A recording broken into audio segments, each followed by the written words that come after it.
সভ্য সমাজেও যদি পরপর 2-3টা কন্যা সন্তান হয়, বাপের চেহারার দিকে তাকানো যায় না, ঠিক কিনা বলেন? এখন বলেন তো, ছেলে হোক আর মেয়ে হোক, যিনি দেন তিনি কে? আল্লাহ তাআলা বলেন, ইয়াহাবু লিমান ইয়াশাউ ইনাসাও ওয়া ইয়াহাবু লিমান ইয়াশাউ যুকুর আও ইউযাওবিজুহুম যুকরানাও ওয়া ইনাসা ওয়া ইয়াজআলু মান ইয়াশাউ আকিমা। আল্লাহ তাআলা যাকে চান তাকে কন্যা সন্তান দেন, যাকে চান তাকে ছেলে দেন, যাকে চান আল্লাহ উভয়টাই দেন, যাকে চান আল্লাহ তাআলা তাকে বন্ধা বানায় রাখেন, কোনো সন্তানই দেন না। তাহলে ছেলে হওয়া মেয়ে হওয়া কার সিদ্ধান্ত? জোরে বলেন। এখন যদি কেউ কন্যা সন্তান হওয়ার পরে বেজার হয়ে যায়, তাহলে সে কার সিদ্ধান্তের উপরে অসন্তুষ্ট হয়? আরো জোরে বলেন কার? এখন আসেন, এটা তো ঈমানের কথা। এবার হলো লজিক কি বলে, সায়েন্স কি বলে, চিকিৎসা বিজ্ঞান বলে। আমাদের সমাজে তো কন্যা সন্তান হওয়ার কারণে দোষ দেওয়া হয় নারীদের, ঠিক না? আসলে যদি এটা দোষণীয়ই হতো, দোষটা হইতো পুরুষের। মূল দোষটা কার? যদি দোষই ধরেন, সিদ্ধান্ত তো আল্লাহ যেটা দিবে এটা। কিন্তু যদি আপনি না কন্যা সন্তান হওয়ার জন্য কাউরে দোষ দিতে চান, নারীকে দেওয়ার সুযোগ নাই, দোষ হবে কার? পুরুষের।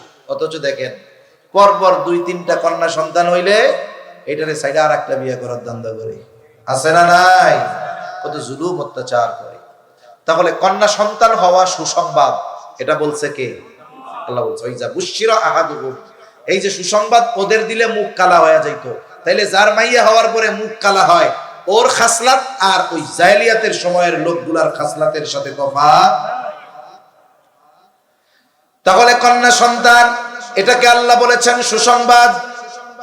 2 নাম্বার, নবীজি সাল্লাল্লাহু আলাইহি ওয়াসাল্লাম বলেন, মান আলা জারিয়াতাইন, নবীজি সাল্লাল্লাহু আলাইহি ওয়াসাল্লাম বলেন, যে ব্যক্তি 2টা কন্যার জ্বালাতন সহ্য করবে, তার মানে তাকে বড় করবে, খরপোশ দিবে, দিন শেখাবে, দিনদার পাত্রের হাতে বিবাহ দিয়ে দিবে। নবীজি বলেন, দাখালতু আনা ওয়া হুয়াল জান্নাহ, আমি আর সে জান্নাতের মধ্যে প্রবেশ, সে জান্নাতে প্রবেশ করবে, আর আমি আর সে জান্নাতের মধ্যে পাশাপাশি অবস্থান করব। নবীজি 2 আঙ্গুল ইশারা দিয়ে দেখাই দিয়েছেন। তার মানে 2 কন্যার বাপ যে, সে যদি তারে ঠিকমতো লালন পালন করে, এরপরে দিন শেখায়, দিনদার পাত্রের সাথে বিবাহ দিয়ে দেয়, তাহলে সে আর নবী জান্নাতে একসাথে থাকবে। সুবহান। দুনিয়ার বড় বড় নেতার সাথে থাকার জন্য মানুষে কত চেষ্টা করে না? করে না? করে। মনে করেন বড় এক রাজনৈতিক দলের সেমিনার হইতেছে আপনাদের এই জায়গায়, মঞ্চ যখন হবে, মঞ্চে কি পাতি নেতা ওঠার সুযোগ পাবে? সুযোগ পাবে না। এখন বড় নেতার সাথে তো কথা বলারই সুযোগ নাই, হাত মেলানোরও সুযোগ নাই। এখন নিচে একজনের নিয়োগ দিছে, শোন আমি একটু নেতার কাছে যাব, ওই টাইমে নিচের থেকে সুন্দর মতো একটা ছবি তুলবি। এখন নেতা বৈশা আছে, ও নেতার কানের কাছে এসে মুখ লাগায়া জিজ্ঞাসা করতেছে, ভাই চা পানি কিছু লাগবে? ভাই বলছে, না না লাগবে না। ওই টাইমে ক্যামেরাম্যান রেডি, তুলছে ছবি, ফেসবুকের মধ্যে ছবিটা দিয়া লেগে, অমক ভাইয়ের সাথে একান্ত আলাপচারিতায়। কইলো কি আর ওই জায়গায় ছবিতে লেখলো কি? তার মানে দেখেন, ও ওইটারে ফেসবুকে দিবে, প্রোফাইলে দিবে। কেউ উল্টা পাল্টা করলে, দেখছোস আমার খাতির কার লগে, দেখছোস একেবারে সাইজ করে দিব, অথচ ওরে উনি চেনেও না, ঠিক কিনা কর? তাহলে একটু দুনিয়ার মানুষের সাথে, সম্মানী মানুষের সাথে, ক্ষমতাধর মানুষের সাথে থাকার জন্য মানুষের কত চেষ্টা। অথচ 2 কন্যা হইছে, যথাযথভাবে লালন পালন করলে নবীর সাথে জান্নাতে থাকার সুসংবাদ। সুবহানাল্লাহ বলেন। নবীর সাথে জান্নাতে থাকতে পারা এটা কত সৌভাগ্যের ব্যাপার। হযরত আনাস রাদিয়াল্লাহু তাআলা আনহু থেকে বর্ণিত, তিনি বলেন, একদিন এক গ্রাম্য সাহাবী নবীজির কাছে আসছে। গ্রামের মানুষ এত শত বোঝে না, তারা হলো সরল। নবীজি আরেকজনের সাথে কথা বলতেছে। আদব হলো আপনি যখন কারো সাথে কথা বলবেন, ওই কথা বন্ধ না হওয়ার আগ পর্যন্ত আমি আপনারে কথা বইলা ডিস্টার্ব করব না। গ্রামের মানুষ তো বোঝে না। নবীজি ওই ব্যক্তির সাথে কথা বলতেছে, আর ওই গ্রাম্য লোকটা গিয়া নবীজিরে জিজ্ঞাসা করে, ইয়া রাসূলুল্লাহি মাতাসসা, হে আল্লাহর রাসূল সাল্লাল্লাহু আলাইহি ওয়াসাল্লাম, কিয়ামত কখন হবে? মানুষের কিন্তু একই কথা বলার ভঙ্গিমার কারণে, উপস্থাপনের কারণে অর্থ পরিবর্তন হয়ে যায়। একই কথা উপস্থাপনের কারণে পরিবর্তন হয়ে যায়। একটা উদাহরণ দেই, কষ্ট হচ্ছে না তো? এখন মনে করেন একজন আমারে বলতেছে, হুজুর চা খাবেন? আমি বললাম না। এর দ্বারা কি বুঝলেন? যে আমি এখন চা খাবো না। আর যদি বলে, হুজুর এটা খাবেন? আরে মিয়া খাবো না, তার মানে কি বুঝলেন? না বলছি না ধুমসে খামু। এর দ্বারা দেখেন বাচন ভঙ্গির কারণে একই কথা অর্থ পরিবর্তন হয়ে গেছে। তা এই ব্যক্তির বলার ভাবটা ছিল এরকম, সে কিয়ামত কখন হবে এই খবর জানতে আসছে এমনটা নয়। কেমন যেন তার ভাবসা, সে রেডি হইয়া বসে রইছে, কিন্তু কিয়ামত আইতাছে না। বুঝেন না? ওই ব্যক্তির সাথে কথা শেষ, নবীজি এবার তারে বলতেছে, ওই ব্যক্তি কই যে জিজ্ঞাসা করছে যে কিয়ামত কখন হবে।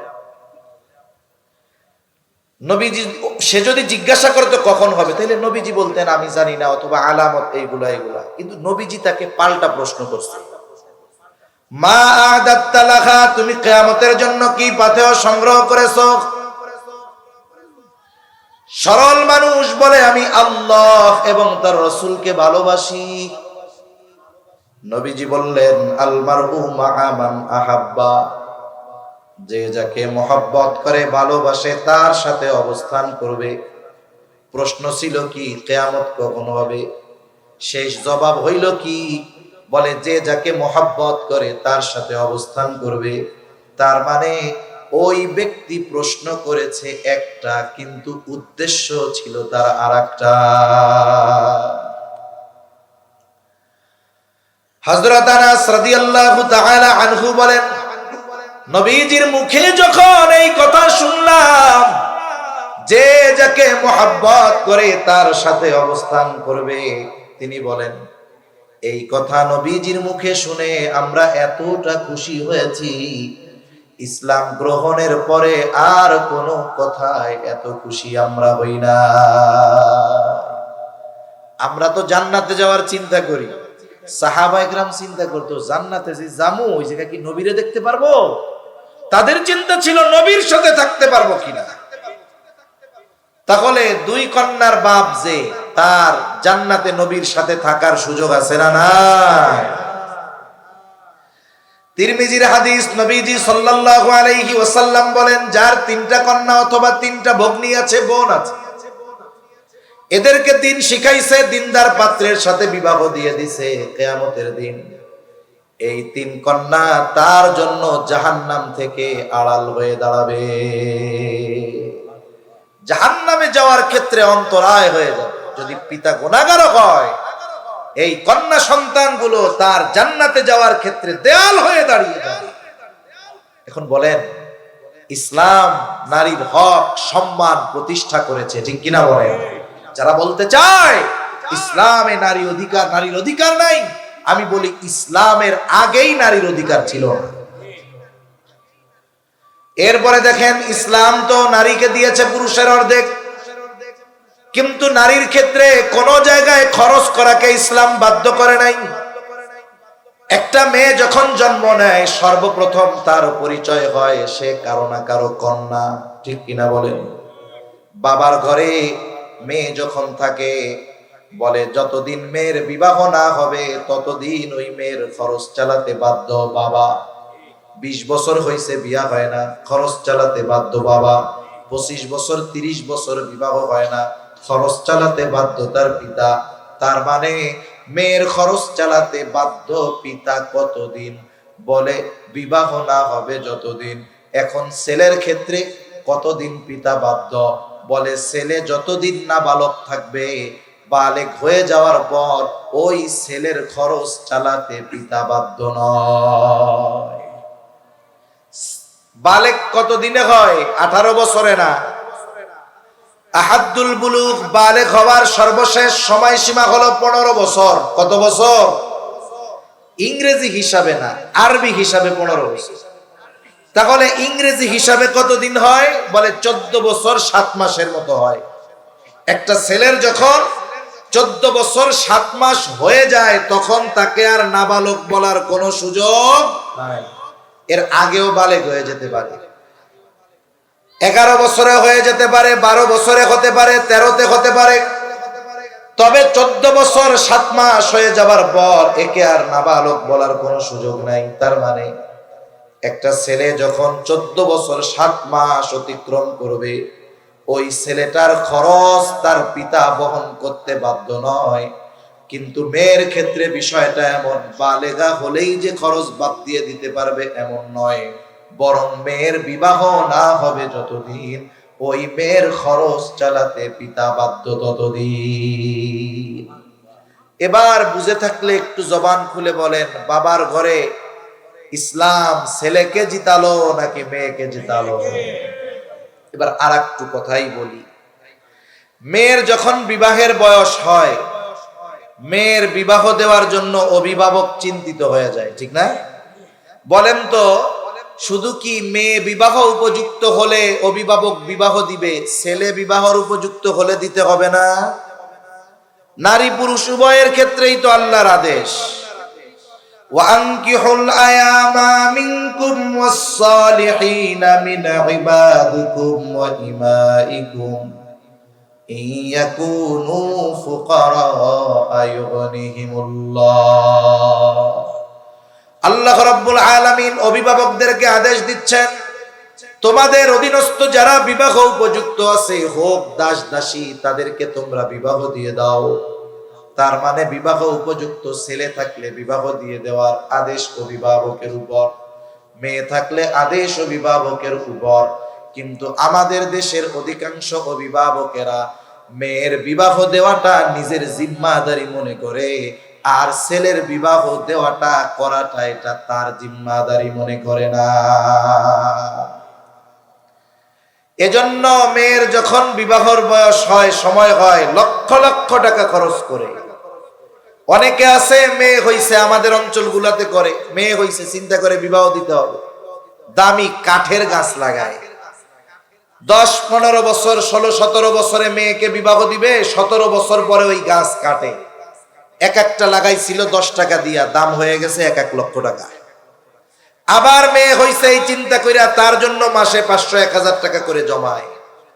বিবাহের সময় গাছগুলা বিক্রয় করে মেয়েরে বলে, মা চিন্তা কইরো না, তোমারে যখন জন্ম নিছিলা তুমি, তোমার বিয়ার চিন্তা তোমার এই বাপের ছিল, এই জন্য গাছ লাগায় রাখছিল, এই যে 15 লাখ বিক্রয় করছি, টেনশনের কারণ নাই।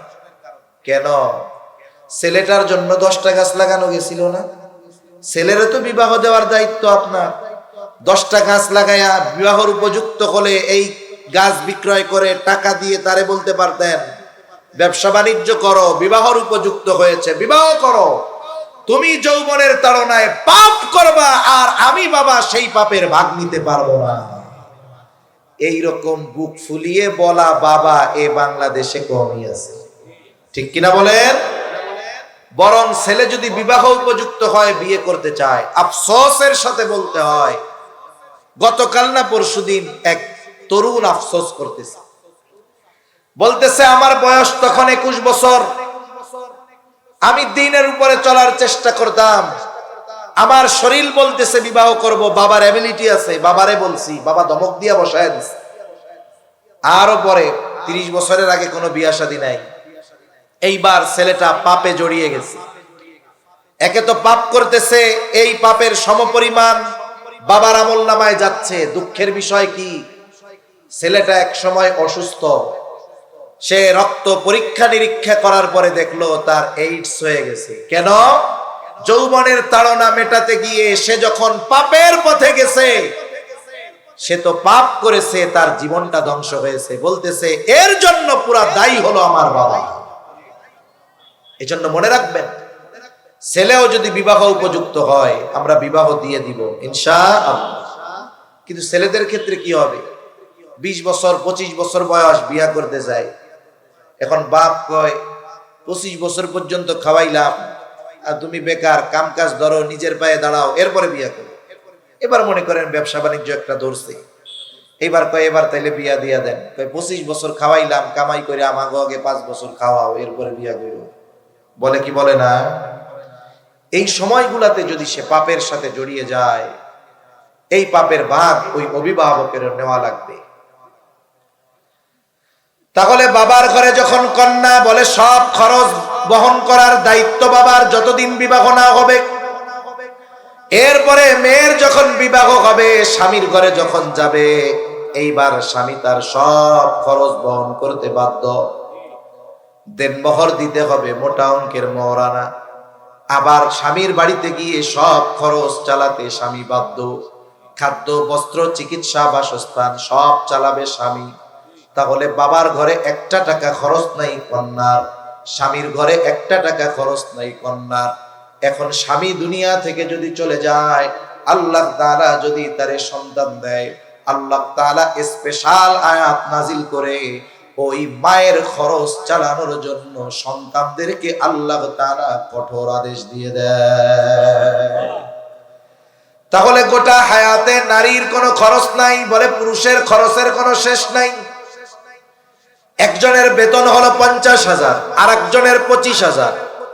50,000 যার বেতন, বলে তার খরচ বেশি, মাস শেষে 50,000 শেষ হয়ে আরো খরচ করা লাগে।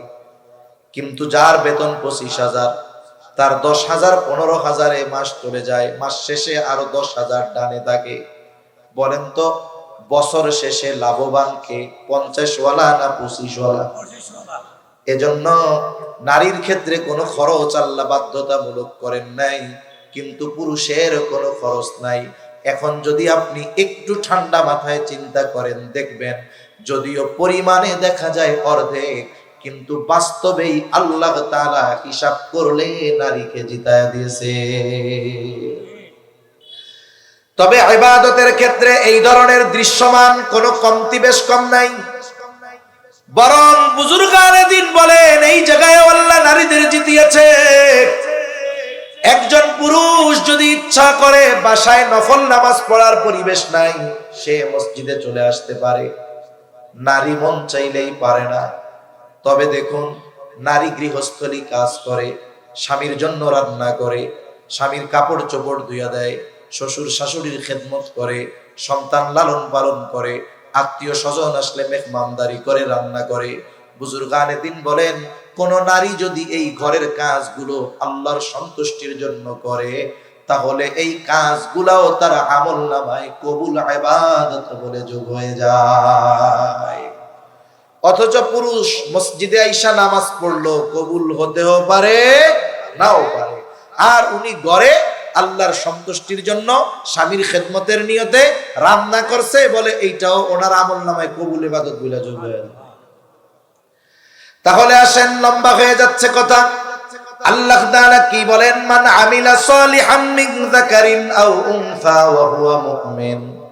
আল্লাহ তাআলা বলেন, ইমানদার নারী অথবা পুরুষ যদি আমলে সালেহ করে, তাহলে আল্লাহ তাআলা দুনিয়া আখিরাত উভয় জাহানে যদি পুরস্কার পেতে চায়, 1 নাম্বার শর্ত দিয়েছেন ঈমান। কি জোরে বলেন, আরো জোরে বলেন কি? আল্লাহ তাআলা বলেন ঈমান হলো সবচেয়ে দামি সম্পদ। আল্লাহ বলেন, ইন্নাল্লাযীনা আমানু ওয়া আমিলুস সলিহাতি কানাত লাহুম জান্নাতুল ফিরদাউসি নুজুলা। আল্লাহ তাআলা বলেন, নিশ্চয়ই যারা ঈমান আনে ও আমলে সালেহ করে, তাদের জন্য রয়েছে জান্নাতুল ফিরদাউসের মেহমানদারি। মনে রাখতে হবে, একজন মানুষের সৎকর্ম আখিরাতে কাজে লাগবে তখন, সে ঈমানদার হবে যখন। কারণ কোন ব্যক্তি যদি আখিরাতে তার ভালো কাজের প্রতিদান আশা করে, তাহলে অবশ্যই তাকে ঈমানদার হতে হবে। এই জন্য ঈমানদার যখন কোন নেক আমল করে, বলে ওই নেক আমলের কিছু বিনিময় আল্লাহ দুনিয়াতে দেয়, আর নেক আমলের পূর্ণ প্রতিদান আল্লাহ আখিরাতে দেয়। তবে বেঈমান যদি নেক আমল করে, ভালো কাজ করে, বলে ওর ভালো কাজের পূর্ণ প্রতিদান আল্লাহ দুনিয়ায় দিয়ে দেয়। ঈমান না থাকার কারণে আখিরাতে প্রতিদান পাওয়ার খাতা তার থাকে না। আর যদি কেউ দুনিয়ায় বদ আমল করে, বলে বদ আমলের কিছু প্রতিদান আল্লাহ দুনিয়ায় দেয়, পরিপূর্ণ দিবে আখিরাতে। এটা মুমিনের ক্ষেত্রেও কাফেরের ক্ষেত্রেও। তাহলে আসেন, এক নাম্বার কম্পালসারি, আর এই ঈমানটা হতে হবে একেবারে শিরিক মুক্ত ঈমান। যদি ঈমান শিরিক মিশ্রিত হয়ে যায়, তাহলে ওই ঈমান দ্বারা নেক আমলের পূর্ণ প্রতিদান পাওয়া যায় না। এই জন্য ঈমান হলো সবচাইতে দামি সম্পদ। সবচাইতে দামি সম্পদ কি, জোরে বলেন? ঈমান। কারণ যাররা পরিমাণ ঈমান, অণু পরিমাণ ঈমান। যাররার উদাহরণ আগে উলামায়ে কেরাম বুজুর্গানে দিন দিতেন। বলে একটা বালু, এই বালুকে যদি 70 ভাগ করা হয়, ওই 70 ভাগের একটা ভাগকে একটা যাররা বলা হয়। একটা বালুরে যদি 70 ভাগ করাও যায়, দেখা যাবে এতটুকু ঈমানের দাম কত জানেন না? লম্বা হাদিসের শেষ অংশ শোনাই আপনাদের, মুসলিমের হাদিস। নবীজি বলেন, কারো অন্তরে যদি যাররা পরিমাণ কল্যাণ থাকে, এখানে কল্যাণ দ্বারা উদ্দেশ্য ঈমান, ওই লোকটা যদি পাপের কারণে জাহান্নামীও হয়ে যায়, আল্লাহ তাআলা শাস্তি ভোগ করার পরে ওই যাররা পরিমাণ ঈমানের বদৌলতে একটা সময় জাহান্নাম থেকে তাকে নাজাত দিয়ে জান্নাত দিয়ে দিবে। বলে জান্নাত কতটুকু? বলে যার জান্নাতটা সবচাইতে ছোট হবে, তার জান্নাতটা হবে কমপক্ষে এই দুনিয়ার 10 গুণ। তাহলে যাররা পরিমাণ ঈমানের দাম হলো এই 10টা দুনিয়ার সমপরিমাণ জান্নাতের চাইতেও বেশি। এজন্য মনে রাখবেন, আল্লাহর কাছে দোয়া করা, আল্লাহুম্মা হাব্বিব ইলাইনাল ঈমান ওয়া যায়্যিনহু ফি কুলুবিনা ওয়া কাররিহ ইলাইনাল কুফরা ওয়াল ফুসুকা ওয়াল ইসয়ান। এভাবে আল্লাহ তাআলার কাছে ঈমান যেন সবচেয়ে প্রিয় হয় আমার কাছে, এই দোয়া আল্লাহর কাছে করব তো কমপক্ষে এতটুক, আল্লাহুম্মা হাব্বিব ইলাইনাল ঈমান। প্রত্যেকটা দোয়ায় যেন এটা থাকে। আপনারা আমরা তো বুঝি না, কিন্তু গোটা বাংলাদেশ নয়, গোটা দুনিয়া ব্যাপী ধর্মত্যাগের এক হিড়িক পড়েছে। মানুষ ঈমানের মূল্য বুঝতে পারতেছে না। এমনও ঘটনা ঘটতেছে, হাফেজ, মাওলানা, মুফতি হয়ে গেছে, কিন্তু শয়তানের ধোঁকায় পড়ে হেদায়েত বঞ্চিত হয়ে যাচ্ছে, ঈমান বঞ্চিত হয়ে যাচ্ছে। এজন্য আমরা আল্লাহর কাছে দোয়া করব, আল্লাহ আপনি আমাদের নিকটে ঈমানকে সবচেয়ে প্রিয় বানায়া দেন। তাহলে 1 নাম্বার দরকার শিরিক মুক্ত ঈমান, 2 নাম্বার আমলে সালেহ। বুজুর্গানে দিন বলেন, ঈমান তো ঠিক আছে, আমলটা যদি আল্লাহর কাছে কবুল হয় তাইলেই না বিশুদ্ধ আমল হলো। এখন আমল যদি বিশুদ্ধ করতে হয়, বুজুর্গানে দিন কিছু শর্তের কথা বলেন। আমি অল্প সময়ের মধ্যে কয়েকটা শর্তের কথা বইলা আলোচনা শেষ করে দিব, অনেক সময় হয়ে গেছে। আল্লাহ তাআলার কাছে কোনো আমল যদি কবুল করাতে হয়, 1 নাম্বার যেটা দরকার সেটার নাম হলো ইখলাস। ইখলাস দরকার, নিয়তের বিশুদ্ধতা দরকার, যে আমি আমার এই আমলটা একমাত্র কার জন্য করতেছি। আমল যদি পাহাড় পরিমাণ হয়, আল্লাহর জন্য যদি না হয়, আমলের দাম নাই। আমল যদি একেবারেই ক্ষুদ্র হয়, যদি আল্লাহর জন্য হয়, ওই আমল আল্লাহ তাআলার কাছে অনেক দামি। কারণ প্রসিদ্ধ হাদিস, জিহাদের ময়দানে জিহাদ করে জীবন দিয়ে দিছে, সম্পদ দান করেছে, ইলম অর্জন করেছে, এত কষ্ট করেছে, জীবন পর্যন্ত দিয়ে দিয়েছে। তবে এই লড়াই আল্লাহর জন্য না হওয়ার কারণে ওইটা তো আল্লাহ কবুল করেনি নাই, বরং উল্টা তার জাহান্নামে যাওয়ার কারণ হয়েছে। এই জন্য আমার আপনার জীবনের সবচাইতে ছোট নেক আমলটাও একমাত্র যার জন্য করব তিনি কে? তাহলে 1 নাম্বার ইখলাস, 2 নাম্বার সুন্নাত। যে কোনো আমল এটা হবে নবীজির পদ্ধতিতে, বলে এই দুনিয়াতে এমন কোন ইবাদত নাই যেটার পদ্ধতি নবীজি দেখান নাই, বরং সুন্নাত তো হলো এমন এক পরশ পাথর, দুনিয়ার কাজের সাথে লাগায়া দিলে এটা ইবাদত হয়ে যায়। সুবহানাল্লাহ। এই যে লাইট জ্বলে, আমাদের ঘরেও জ্বলে, রাতের বেলায় আমরা লাইট বন্ধ করে ঘুমাই, ঠিক না? নবীজি বলেন তোমরা যখন রাতে ঘুমাইবা বাতি বন্ধ করে ঘুমাইবা। তখন তো তেলের বাতি বা মোমের বাতি ছিল। এক নাম্বার বিষয় বলে ওই বাতি যদি জ্বলন্ত থাকে, ইঁদুর বিড়াল দৌড় দিয়া যদি ওই বাতিটা ফালায় দেয়, কাপড়ে যদি লাগে আগুন ধরে যাবে, জানমালের ক্ষতি হবে। দুই নাম্বার, বিনা কারণে জ্বালায় রাখলে অপচয় হবে। ইন্নাল মুবাদদিরিনা কানু ইখওয়ানাশ শায়াতিন, অপচয়কারী শয়তানের ভাই। বলে আপনি যদি লাইট সারা রাত জ্বালায় রাখেন বিনা কারণে অপচয় হবে। তার মানে নবীজি বাতি বন্ধ করে ঘুমাইতে বলছেন। আপনার তেলের বাতি নাই কিন্তু কারেন্টের বাতি আছে, বন্ধ তো আপনি করবেনই। আপনি আপনার বাসায় এই কথাটা বইলা দিবেন, দেখো লাইটটা যখন বন্ধ করবা নিয়ত করবা যে নবীজি লাইট বন্ধ কইরা ঘুমাইতে বলছে, বিসমিল্লাহ। তাহলে কি হবে? এই যে সুইচ টিপ দেওয়া হলো বাতি নেভানোর জন্য, কেন নবী বলেছে, বলে এটাও কবুল ইবাদত হয়ে যায়। দেখেন স্বাভাবিক বিছানায় যখন আমরা শুই, বলে এমনিই ঝাড়ু দেয়, বিছানা ঝাড়া দেয় না? অথচ বিছানা ঝাড়ু দেওয়ার ব্যাপারে নবীজির গুরুত্ব কত দিয়েছেন। নবীজি সাল্লাল্লাহু আলাইহি ওয়াসাল্লাম বলেন রাতে শোয়ার পূর্বে বিছানা ঝাড়ু দাও। গুরুত্ব বোঝাতে গিয়ে নবীজি বলেন কমপক্ষে লুঙ্গির নিচ দিয়া হইলেও ঝাড়ু দিয়া দাও। মানে লুঙ্গি দিয়াই দিতে হবে এমন না, গুরুত্ব বোঝানোর জন্য নবীজি বলতেছে। আপনার ঘরে আপনার ঘরওয়ালি আপনার কন্যা বিছানা ঝাড়ু দেয়, স্বাভাবিক, একটু বইলা দিবেন শোনো, ঝাড়ুটা যখন দিবা শুধু নিয়ত করবা এটা নবীজি বলেছেন বিছানা ঝাড়ু দিয়া ঘুমাইতে, বিসমিল্লাহ।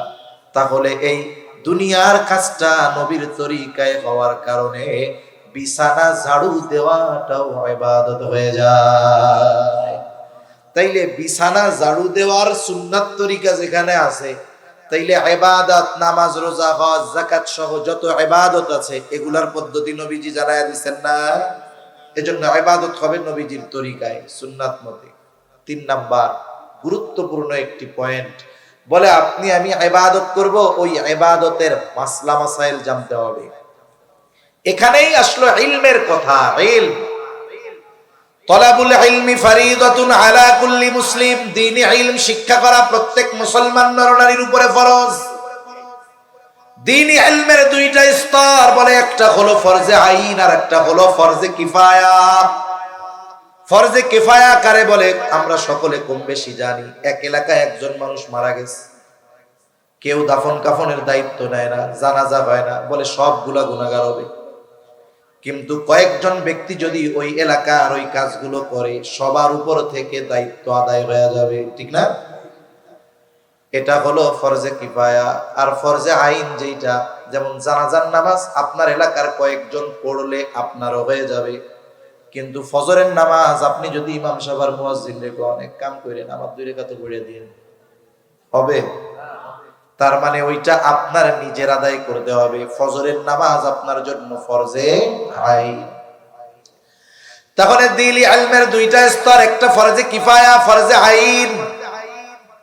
ফরজে আইন হলো যেটা প্রত্যেক মুসলমান নরনারীর জন্য জানা ফরজ। এখন মনে করেন নামাজ আমার জন্য আপনার জন্য ফরজ, নামাজের সকল মাসলা মাসাইল জানাও ফরজ। এখন যদি না জানা হয় ক্ষতিটা কি একটু খেয়াল করেন। নামাজি নামাজের বাহিরে ভেতরে 13টা ফরজ আছে। কয়টা ফরজ? বাহিরের হোক আর ভেতরের হোক 13 ফরজ থেকে যদি একটা ছুটা যায়, সাহু সেজদা যদি 100 লাগায়, কাম হবে নাকি? এখন নামাজি নামাজে দাঁড়ায় গেল, তার নামাজের মধ্যে ফরজ ছুটে গেছে, অথবা বাহিরের ফরজ ছুটা ছিল, অথবা ভেতরের যে কোনো ফরজ ছুটে গেছে, কিন্তু নামাজের বাহিরে ভেতরে 13 ফরজ নামাজির জানা নাই। বলেন তো এখন যদি ফরজ ছুটে যায় নামাজি টের পাবে নাকি? নামাজি টেন নোভাক, নামাজ তাই মনে বদ্ধ থাকবে? থাকবে না। আপনাদের ভাষাটা সুন্দর অনেক। কালকে গেছি টেকনাফ, আমারে শিখাইতেছে টাইউন। আপনারা ছিলেন নাকি টাইউন করেছে? ও আপনারা তো কাছাকাছি লোক। আমি কই কি লাস্টে কয়টা হলো টমেটো। আল্লাহু আকবার। তাহলে সে জানুক আর না জানুক তার নামাজ থাকবে না। নামাজের ওয়াজিব 14টা। 14 ওয়াজিব থেকে যদি একটা ছুইটা যায় সাউ সিজদা দিতে হবে, নাইলে নামাজ হবে না। এখন নামাজি নামাজের ওয়াজিব গুলো জানে না। বলেন তো ওয়াজিব ছুটলে কি সে টের পাবে নাকি? সে টের পাক আর না পাক সাউ সিজদা তো দিবে না, তার নামাজও হবে না। নামাজ ভঙ্গের 19টা কারণ। বলে 19 কারণ থেকে যদি একটা কারণ পাওয়া যায় নামাজ ভঙ্গ হয়ে যাবে। নামাজি নামাজ ভঙ্গের 19 কারণ জানে না। নামাজ ভঙ্গের কারণ যদি পাওয়া যায় সে টের পাবে না, টের পাক আর না পাক তার নামাজ থাকবে না। ওযু ভঙ্গের কারণ 7টা। 7 কারণ থেকে একটা পাওয়া গেছে, বলে তার ওযু নাই, নামাজও নাই। গোসলের ফরজ 3টা আদায় হয় নাই, বলে পবিত্রতাও হয় নাই, নামাজও হবে না। ওযুর ফরজ আদায় হয় নাই, কাজ হবে না। তাহলে চিন্তা করে দেখেন এই মাসলা মাসাইল গুলো আমাদের জন্য কত জরুরি। অনেক নামাজি পাওয়া যাবে যুগের পর যুগ নামাজ পড়তেছে, হইতেছে না, কিন্তু সে টেরও পাইতেছে না। পাবে কেমনে? মাসলা মাসাইল শেখার জন্য মাদ্রাসায় ভর্তি হওয়ার দরকার ছিল, হইতে পারে নাই, যাক গেল।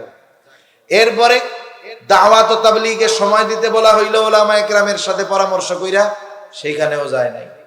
আচ্ছা জান নাই, তাহলে এক কাম করেন, এই যে উলামায়ে কেরাম, আমি শুরুতেই বলছি এই মাহফিলের দ্বারা আপনাদের কি বুঝাইতে চায় ওনারা।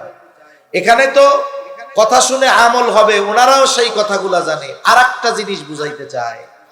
আরেকটা জিনিস কি বুঝাইতে চায়? যে শুনেন, বাইরের হুজুর আইসা আপনাকে শুধু শুনাইতেছে, বিষয়টা এমন না। আপনারাও আন্তরিকতার সাথে কিছু যদি না জানেন আমাদের কাছে আসেন, আমরা জানাইয়া দিব। আপনাদের প্রতি যে তারা আন্তরিক, আপনাদের প্রতি যে তাদের দরদ আছে, এটা বোঝানোর জন্য এই আয়োজন। এটা আওয়াম মানুষ বুঝুক আর না বুঝুক, এটা বাস্তবতা। এখন আপনার সময় নাই 3 চিল্লায় যাওয়া। সকাল 8টা থেকে সন্ধ্যা পর্যন্ত কাজকর্ম করেন। এশার নামাজের পর ইমাম সাহেবরে গিয়া বলেন, আপনার মসজিদের ইমাম সাহেবকে গিয়ে যদি আপনি বলেন যে এক কাজ করেন, আমরা তো জরুরতে দিন ইলম যতটুকু জানা জরুরি এটা তো আমরা জানি না, আমাদের তো তাবলীগে সময় দেওয়ার মতো সুযোগ নাই, মাদ্রাসায় ভর্তি হওয়ার সুযোগ নাই, হুজুর আমাদেরকে এশার পরে আধা ঘন্টা সময় দিয়ে ধারাবাহিকভাবে আস্তে আস্তে মূল জিনিসগুলো একটু শেখায় দেন। কোন ইমাম বলবে যে আমি পারবো না? কেউ বলবে? আপনারা কি কেউ বলবেন? কেউ বলবে না। স্বতঃস্ফূর্ত ভাবে আগ্রহের সাথে শেখাবে। কিন্তু কেন শিখতে চায় না জানেন? কেন চায় না? আমাকে ঢাকা শহরে গল্প কই, আপনাকে কষ্ট হইতেছে না তো? এখন এক মসজিদে কোন ইমাম গেলে টিকে না, যে ইমামই যাক কয়দিন পরে চলে যায়। এখন আমাদের এক ভাই ছিল, উনি যাইয়া ওইখান থেকে আর বাইর হয় না। তো জিজ্ঞাসা করলাম, ভাই এই মসজিদ হলে এলাকায় মার্কা মারা, যে হুজুরি আসুক টিকে না, তা আপনি টিকলেন কেমন? সিস্টেম আছে। কি করছেন? কয় আমি আইসা প্রথম দিনই মুসল্লিদের বলছি যে যেহেতু নামাজ আমি পড়াই, আপনারা পড়েন, আমার দায়িত্ব হলো আপনাদেরকে মাসলা মাসাইল সব শেখানো। কয় যে এটা ফটর ফটর করে ওরে দাঁড়া করাই দিচ্ছি, দোয়াই বন্ধ করে। ফটর ফটর বন্ধ হয়ে গেছে। ফটর ফটর কি হয়ে গেছে? পরের দিন হেতে আমার রুমে আরো হাদিয়া লই আসে। এটা আমার বড় মুরিদ। এখন আমরা কি চিন্তা করি, আমি যে দুয়াই কুনুত পারি না, আমার যে সূরা ফাতিহা শুদ্ধ নাই, এটা যদি আমার ইমাম জানে তাইলে আমার গলার উঁচু থাকবে নাকি? ইজ্জত বাঁচাইতে গিয়া সূরা শুদ্ধ করে নাই। নামাজ ভঙ্গের 19 কারণের প্রথমটা হইল নামাজে অশুদ্ধ পড়া। ঠিক কিনা কন? ইমামের পেছনে যেমন তেমন চালাই দিলেন, কিন্তু নিজে যেটি পড়েন এটি যাইব কই? এজন্য কি দরকার? ইমামের সাথে লজ্জা না করে বলেন তো, এই যে কেরাতে অশুদ্ধ হলো, নামাজগুলো তো হবে না, কোনো সন্দেহ আছে? এখন নামাজ হইল না, আখেরাতে জান্নাত দিয়া দিবে, কি কন? মুগুর আছে না নাই? এখন আপনি তো দুনিয়ায় লজ্জা করে ইমাম সাহেবের কাছে যান নাই যে আমার অশুদ্ধ পড়া, যদি যাই না যাই ইজ্জত থাকবো? এখন বলেন, আখেরাতে তো সাইজ খাওয়া লাগবে, আখেরাতে সাইজ খাওয়া ভালো না দুনিয়ায় একটু লজ্জা পাওয়া ভালো? এই তো দুনিয়া একটু লজ্জা আমি পাই না, অসুবিধা কি? ইমাম সাহেবের কাছে গিয়ে আমি শিখে নিলাম, এই যে রোজার মাস আসতেছে, কোরআন নাজিলের মাস, যারা আমরা আছি সাধারণ, আমরা কমপক্ষে চেষ্টা করব সূরা ফাতিহাটা শুদ্ধভাবে, সাথে সাথে কমপক্ষে আরো 4টা সূরা শুদ্ধভাবে ইমাম সাহেব হুজুরের কাছ থেকে শিখে নেওয়া, মাসলা মাসাইল গুলো জানা, কোনটা ফরজ কোনটা ওয়াজিব এগুলো জানা, কি করলে ওযু ভেঙে যাবে, ওযুর ফরজ কি, গোসলের ফরজ কি, তাহারাত সম্পৃক্ত মাসলা মাসাইল গুলো জানা খুব জরুরি। কারণ তাহারাতের পরবর্তীতেই না ইবাদত। আপনার যদি তাহারাত পবিত্রতা অর্জন না হয় তাহলে ইবাদতই তো হবে। এজন্য এই মাসালাগুলো জানার দরকার আছে না নাই? ইমাম সাহেবদের কাছ থেকে আমরা জানবো তো ইনশাআল্লাহ। তাহলে এই ইলম হলো ইবাদত কবুলের অন্যতম শর্ত। 4 নম্বর সর্বশেষ শর্ত, বলে খাবারটা হালাল হইতে হবে। খাবার কি হইতে হবে? এখন একজনের খাবার হালাল কিন্তু উপার্জন হারাম হবে না, উপার্জনটাও হালাল হতে হবে, কাসবে হালাল এটাও ইবাদত। আল্লাহর নবী বলেন কাসবুল হালালি ফরিদাতুম বাদাল ফরিদা, ফরজ ইবাদতের পরে অন্যতম ফরজ ইবাদত হলো হালাল উপার্জন করা। এজন্য বুজুর্গানে দিন বলেন, কোন ব্যক্তি যদি 5 ওয়াক্ত নামাজ যথাযথভাবে আদায় করে, নফল ইবাদত করতে পারে না, কিন্তু সে হালাল উপার্জনের নিয়তে হালাল কর্ম করে, বলে তার এই হালাল উপার্জনের নিয়তে হালাল কর্ম এটাও তার আমল নামায় ইবাদত বলে যোগ হয়ে যায়। এজন্য দেখেন এই যে ব্যবসায়ী ব্যবসা করতেছে, বড় বাজার, তাই না? এই ব্যবসাটাও ইবাদত হবে, তবে শর্ত 2টা, একটা হলো সত্যবাদিতা আর একটা হলো আমানতদারিতা। এই 2 শর্তের আলোকে যদি ব্যবসায়ী ব্যবসা করে, সেও নবীর সাথে জান্নাতে থাকবে, সুবহানাল্লাহ। আর যদি ওই যে ওজনে কম বেশ করে, 1 নাম্বারটার টাকা নিয়ে 3 নাম্বারটা দিয়ে দেয়, শাস্তি আছে না নাই? এজন্য এই যে দেখেন কর্মগুলোও ইবাদত। এজন্য আমার উপার্জনের উৎস কি হতে হবে? হালাল হতে হবে, কর্মটাও হালাল হতে হবে। একজন চাকরি করে একটা রেস্টুরেন্টে, কয় ভাই 10 ঘন্টা ডিউটি করি, একটু ফাঁকি দেওয়ার উপায় নাই, আমার 100% হালাল টাকা। কয় সিসি ক্যামেরা লাগায় রাখে, 5টা মিনিট ফাঁকি দেওয়ার কোনো উপায় নাই, এর মধ্যে শুধুমাত্র বাথরুম টাথরুম ছাড়া কাজ হয় না। এখন বলে তুমি কাজটা করো কি, ফাঁকি দাও না, বুঝলাম, কামটা কি? কয় আমার তো ওই আধুনিক রেস্টুরেন্ট, ওইখানে ফরেনাররা আসে, ওনাদেরকে আমার মদ পরিবেশন করতে হয়। কামটা কি দেখছেন? ফাঁকি দেয় না ঠিক, কিন্তু কামটা কি? তুই যে কাম করতেছস, তোর উপরে তো আল্লাহর রাসূলের লানত পড়তেছে 24 ঘন্টা বেলা। এজন্য কাজটাও হতে হবে বৈধ, ফাঁকিও আবার দেওয়া যাবে না। কাজ বৈধ কিন্তু ফাঁকি মারে, বলে এখানেও সে খেয়ানতকারী, ঠিক কিনা বলেন? কর্মটাও হালাল, শ্রমটাও হালাল, ফাঁকি দেওয়া যাবে না। এরপরে খাবারও হালাল। কত বুজুর্গ আছে কি করবে জানেননি? ঘুষের টাকা পকেটে একটা লইয়া 1 বান্ডিল নিয়ে আই, শুক্রবারের দিন, শনিবার রাত্রে তো সাহারি হইতে পারে, সম্ভাবনা বেশি, না হইলে পরের দিন হবে। আর বাজারে আসছে, বাজারে এসে দেখে বিশাল বড় এক গরু জবাই হয়েছে। এখন চট্টগ্রাম বিভাগের মানুষ, এনারা কি গরুর গোশত ছাড়া সাহারি চলবো?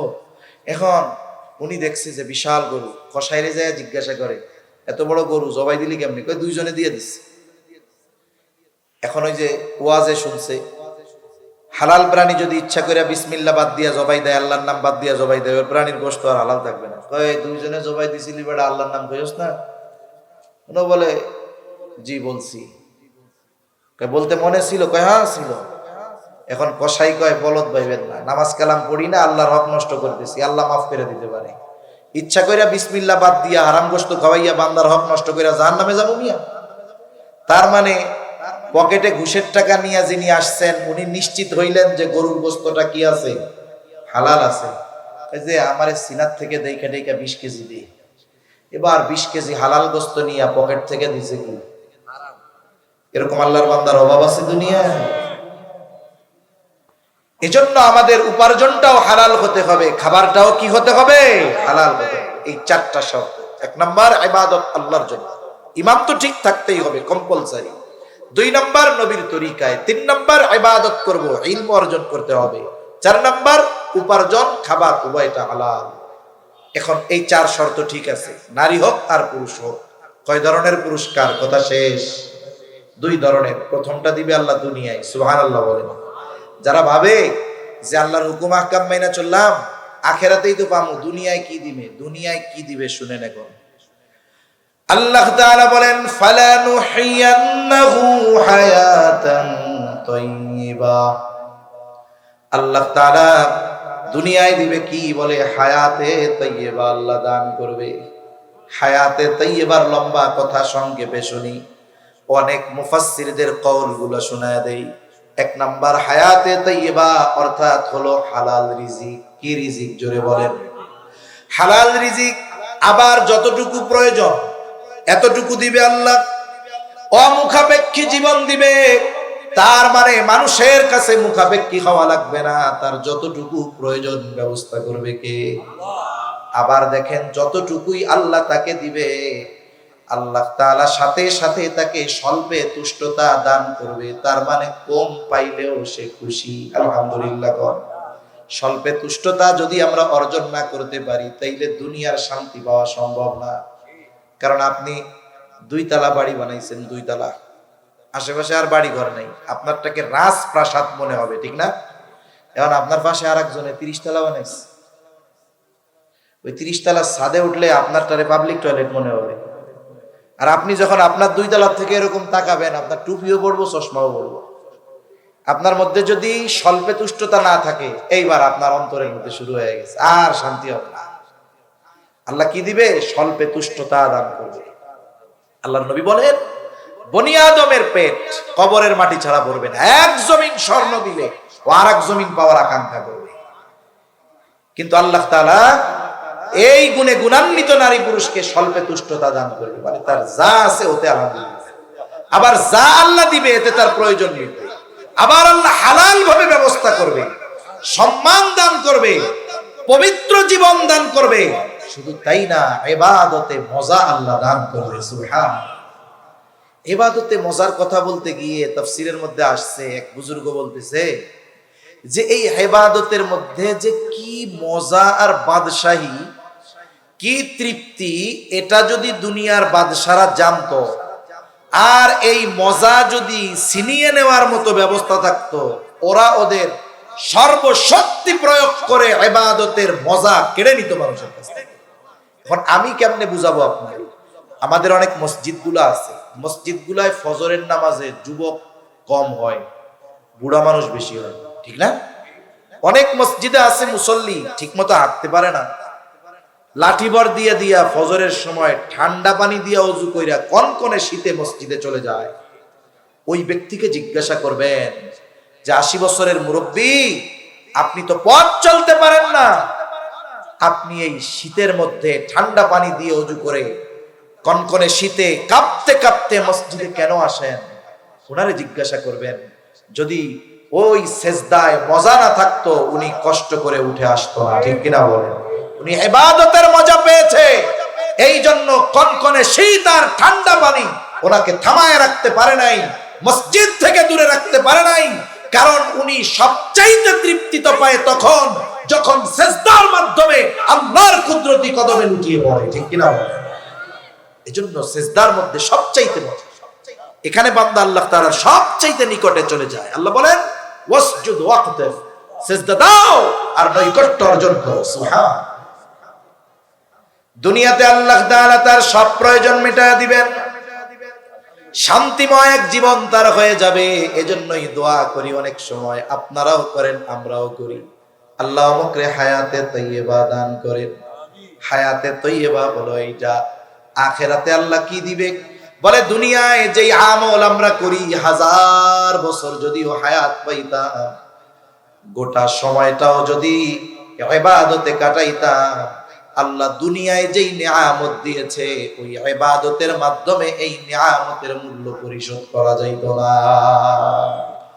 এজন্য আমার আপনার ইবাদতের মাধ্যমে, ইবাদতের দ্বারা, ইবাদতের বিনিময়ে জান্নাত পাওয়া অসম্ভব। কিন্তু শর্ত ঠিক রেখে যদি কেউ আমল করে যায়, আল্লাহ তাআলা জানায় দেন, ওয়ালা নাজজিয়ান্নাহুম আজরাহুম বিআহসানি মা কানু ইয়ামালুন। বলে ওই ঈমানদার নারী পুরুষ দুনিয়ায় যে আমল করেছে তার চাইতে অতি উত্তম প্রতিদান আল্লাহ তাআলা তাকে আখিরাতে দান করবে। আর সেটাই তো হলো সেই জান্নাত। ওই দিনটাই তো তার সেই সফলতার দিন। ওই দিন সে হয়ে যাবে সফল। কে? ফামান যুহজিহা আনিন নার ওয়া উদখিলাল জান্নাতা ফাকাদ ফাজ। তাকে তো জান্নাতে প্রবেশ করানো হবে। অথচ ওই জান্নাতে যাওয়া দুনিয়ার ইবাদত দিয়ে সম্ভব ছিল না, কিন্তু সে এই দুই শর্তগুলো ঠিক রেখে ইবাদত করার কারণে আল্লাহ আখিরাতে তার ইবাদতের তুলনায় বহুগুণ উত্তম প্রতিদান তাকে দান করবে। এখন এই যে রমজান মাস চলে আসছে না, একেবারে এই শর্তগুলো ঠিক রেখে সাথে সাথে রমজান মাস হবে কোরআনময় রমজান। আমরা উলামায়ে কেরামের সাথে, ইমাম সাহেবদের সাথে সম্পর্ক রেখে এই রোজার মাসটা দুপুরের পরে মসজিদে গড়াগড়ি দিয়া না কাটাইয়া ইলম অর্জনে, কোরআন শিক্ষায়, সহিহ শুদ্ধ পড়ায়, মাসলা মাসাইল শেখার মাধ্যমে কাটাবো তো ইনশাআল্লাহ। আমাদের সাথে উলামায়ে কেরামের সাথে সম্পৃক্ততা বেশি দরকার। ইসলাম বিদ্বেষীদের যত মিশন আওয়ামকে গোমরা করার, এর মধ্যে অন্যতম মিশন হলো আলেমদের থেকে আওয়ামকে দূরে সরায়া দেওয়া। আলেমদের থেকে আওয়ামকে দূরে সরায়া দেওয়া। কারণ সিংহ যখন কোন হরিণের পালের উপরে আক্রমণ করে, সে প্রথম ওই পাল থেকে একটাকে আলাদা করে, এরপরে আক্রমণ করে। সেও জানে যে তাদের শিং শক্ত, আমি যদি যাই আর ওরা যদি আমারে বেড়ে করে ধরে আমিও মরে যেতে পারি। এজন্য ওই জালেমরা ওই সিংহর মতো যখন কোনো ব্যক্তিকে, মানুষকে, সমাজকে, রাষ্ট্রকে গ্রাস করে নিতে চায়, আলেমদের সাথে আগে তার দূরত্ব তৈরি করে। এজন্য সাবধান। আমাদের সম্পৃক্ততা, আমাদের সহমর্মিতা উলামায়ে কেরামের সাথে, ইমামদের সাথে আরো বাড়াবো, বলেন ইনশাআল্লাহ। আল্লাহ সুবহানাহু ওয়া তাআলা যে কথাগুলো বললাম, আমলের কথাগুলো আমাদের আমল করার তৌফিক দান করেন। প্রয়োজনীয় কথাগুলো স্মরণ রাখার তৌফিক আল্লাহ দান করেন, আমিন। ওয়া আখিরু দাওয়ানা আনিল হামদুলিল্লাহি রাব্বিল আলামিন। আসসালামু আলাইকুম ওয়া রাহমাতুল্লাহি ওয়া বারাকাতুহু।